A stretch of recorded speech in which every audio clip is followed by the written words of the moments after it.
YCP మద్యం కుంభకోణంపై సరైన రీతిలో విచారణ సాగుతుంది.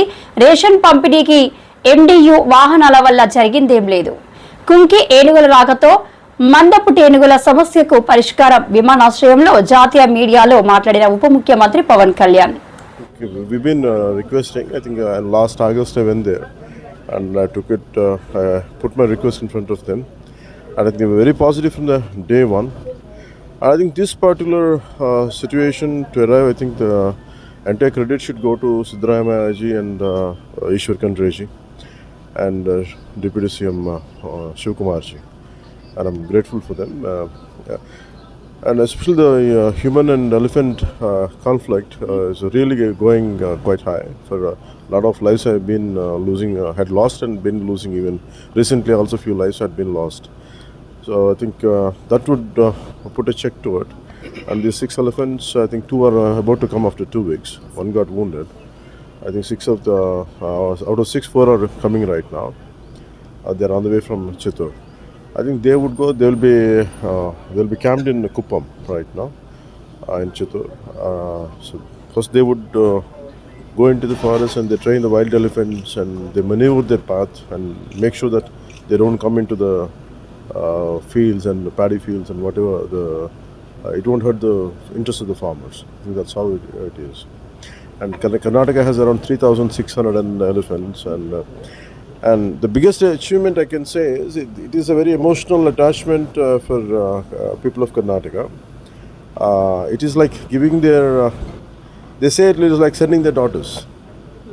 So it is that's sentimental to them, and that's the reason why in previous governments why could somehow they didn't trust. I think somehow in the current NDA government under the leadership of Honorable CM Shri Chandrababu Naidu ji, and I think they trusted in that unit. So today marks the National Anti-Terrorism Day. There's a lot that has gone on between India and Pakistan. Say again. Today is an anti-terrorism day. It's being celebrated. There's a lot that recently India and Pakistan went through. You yourself had talked about how there should not be any violence, any kind of terrorism. PM Modi also taking the stand. What do you have to say your message today? So, well, terrorism is a very cowardly act. First of all, a war will be waged between, even if we had someone, normally war will happen with equals, an army to army. But this particular terrorism, especially when you understand the kind of terrorism which prevails in India, it targets innocent civilians who doesn't even wield a weapon, who doesn't even have a say in national politics. And they are not policy makers, and it's a very cowardly thing, and they try to target those people, these terrorists.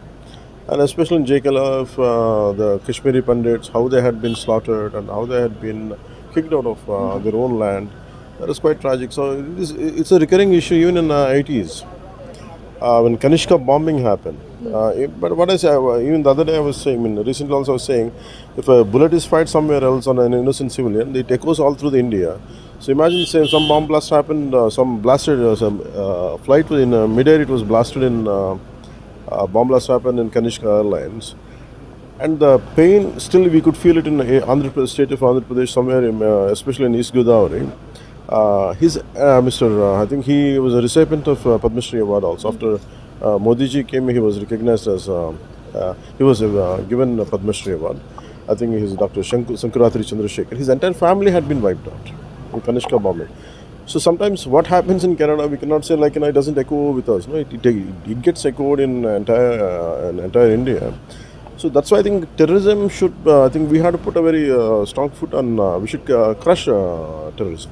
Anything, if they were, people can be displeased, people can differentiate.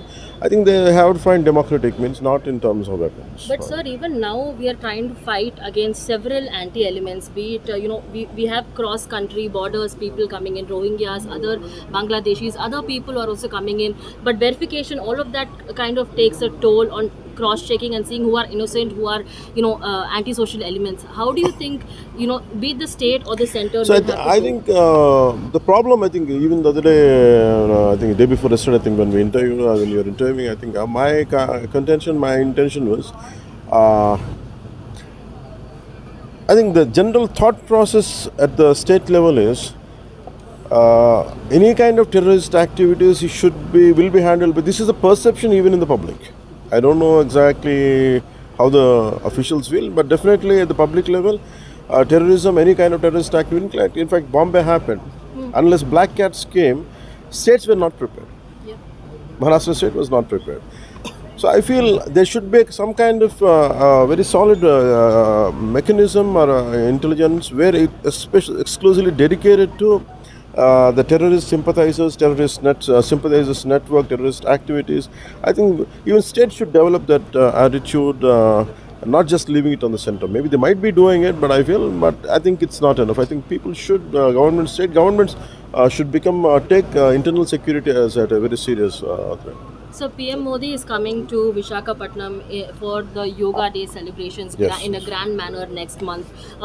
Do you think, how prepared are we, the level, even be it the state of security for Andhra Pradesh as well? I think SPG does a great job. Of course, state police are there. I think they come at least for any PM's program. I think they do it at least 6 weeks. Preparation will be there. I think in that way we are well prepared. A Yoga Day celebration is something that is called for. In fact, even a lot of CM today has also gone ahead and talked about how there needs to be, even in schools and colleges, a curriculum that needs to go on for children for reducing stress levels across ages. I think nowadays it's yoga is quite essential. Now, I think we should stick to. We should not stick to. I think with yoga, I think we should create a lot of physical, which develops physical stamina. I think to start with in every school, I think Surya Namaskaras are very good, especially from adolescents, from preteens to enter into teens. Surya Namaskaras would really help. I think that one aspect, especially at a school level. We should not confine yoga to one particular religion or something. It is benefited, the entire world gets benefited. I think we should take it forward. Sir, ration vehicles are being stopped from June 5. What would you like to say about that? That is a big scam, last government. 18,000, I'm not sure exactly the figure, but it is definitely 18,200 plus vehicles were bought by the previous government. And they have only, frankly speaking, they have only less than 2 weeks of work to distribute rice. That too, their last government, I think they was projecting it as, okay, they are serving the public public distribution rice only to each and every household. Actually, they are not doing it. They go to one particular lane and they'll tell everyone to come, and then they used to distribute it. Then they had never done in the true spirit. And it was given, I think, I don't know to whom they had given. They had taken a lot of money, I think, from Bank of Baroda. They have taken loan, and I think yesterday in cabinet meeting it came out. I think this scrapping it is the right thing. Cabinet has taken under the leadership of Chandrababu Naidu. Talking about a lot of scams that are going on, even the liquor scam that you see right now.